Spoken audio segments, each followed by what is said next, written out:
Bien, je souhaite la bienvenue à ceux qui nous rejoignent cet après-midi pour la 136e réunion scientifique du COFREGEO.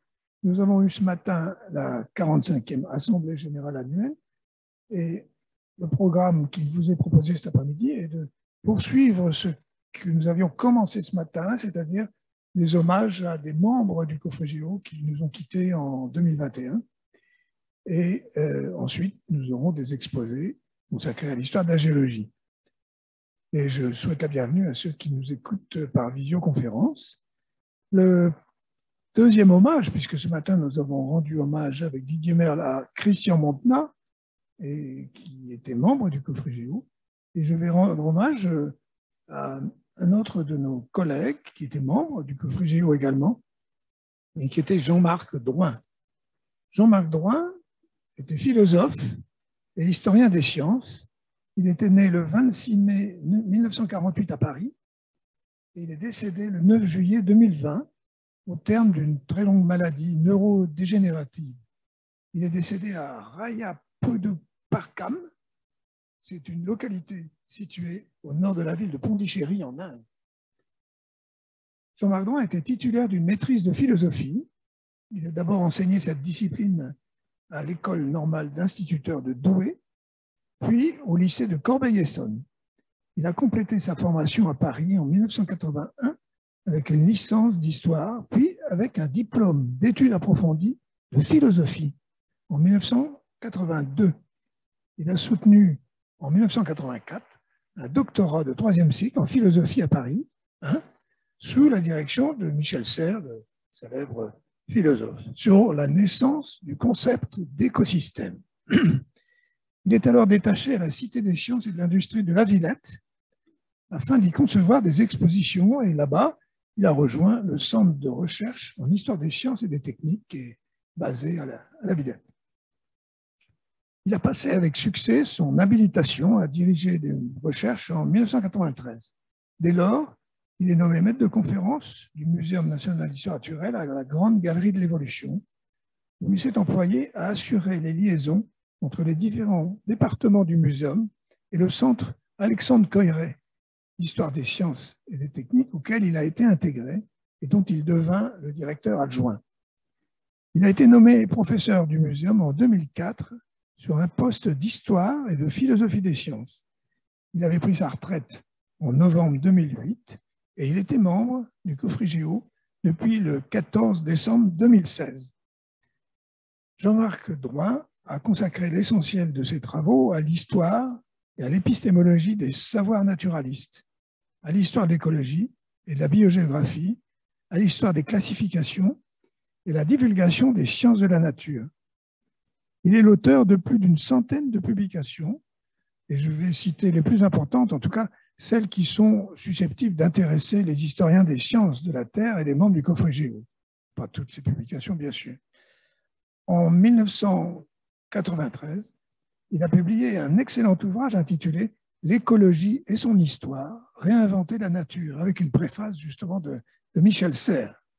C'est publié chez Flammarion à Paris, dans la collection Champs. Et en 1997, il a écrit Lamarck vu par Augustin Pyramus de Candolle dans un ouvrage qu'avait édité notre regretté collègue et membre du COFREGEO, Goulven Laurent, présenté au 119e Congrès des sociétés scientifiques et historiques.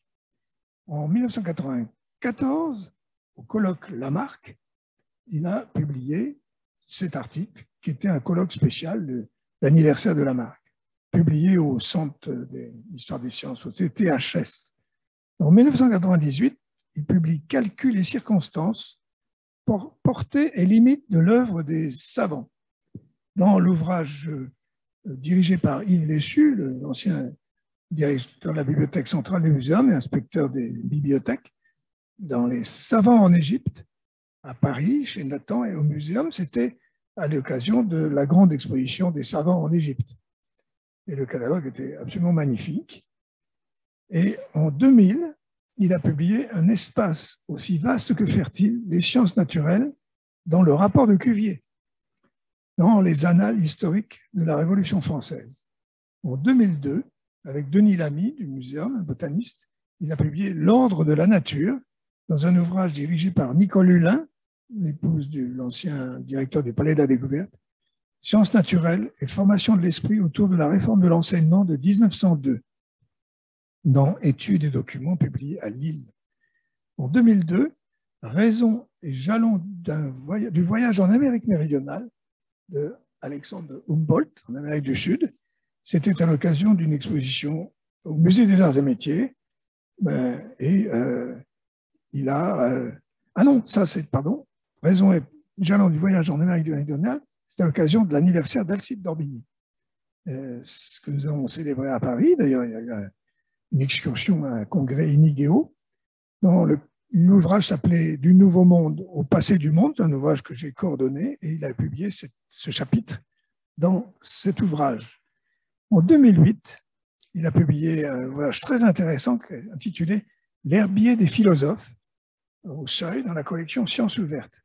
Et en 2014, « Philosophie de l'insecte » à Paris, Sciences ouvertes aussi, vous savez, c'est un ouvrage qui a reçu le prix Moron de l'Académie française. Jean-Marc Drouin a été un excellent enseignant au Muséum dans le DEA de muséologie des sciences naturelles et humaines, où il était chargé du module épistémologie et histoire des sciences. À l'École des hautes études en sciences sociales, il a été chargé de conférences sur le thème Histoire, actualité et enjeux des taxonomies botaniques et zoologiques, 18e, 19e siècle, et enfin au Centre Coiré d'Histoire des sciences pour animer un séminaire sur le thème Taxinomie des autres taxinomie, puis un séminaire intitulé Images, pratiques et acteurs de l'histoire naturelle.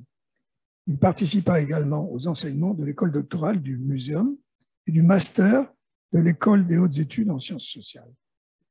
Jean-Marc Drouin a dirigé de très nombreuses thèses, donné de nombreuses conférences au grand public, et il a participé à la préparation de nombreuses expositions.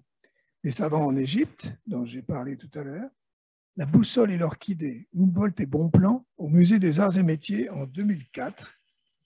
Il a été invité à l'étranger pour participer à des colloques ou donner des conférences en Suisse, au Japon, au Brésil, en Espagne, au Mexique, en Allemagne, en Grande-Bretagne, au Canada, en Grèce, en Belgique et en Suède.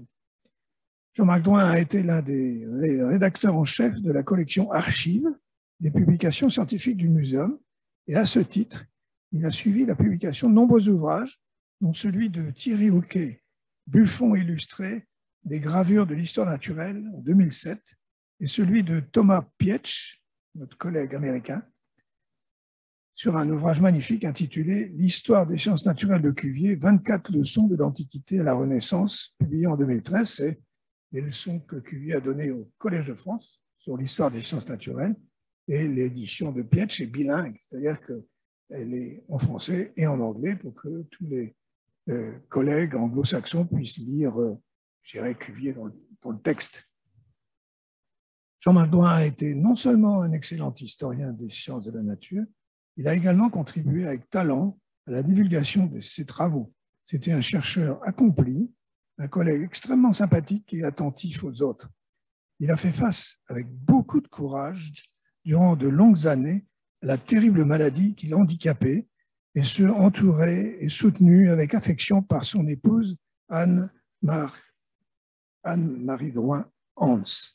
J'ai mis un portrait de Jean-Marc et nous avons derrière, voilà Jean-Marc Drouin. Il était venu ici nous faire une conférence, un exposé au COFLUGEO, et je mis en couverture quelques-uns de ses ouvrages qui sont dans le commerce encore aujourd'hui, des livres passionnants sur l'histoire de l'écologie, la botanique de Rousseau, et moins pour les gens, l'herbier des philosophes, publié au Seuil, et enfin, la philosophie de l'insecte, toujours aux éditions du Seuil. Voilà ce que je voulais vous dire à propos de Jean-Marc Drouin, qui nous regrettons beaucoup, puisqu'il est paru prématurément handicapé par cette terrible maladie neurodégénérative. Voilà, je vous remercie de votre attention.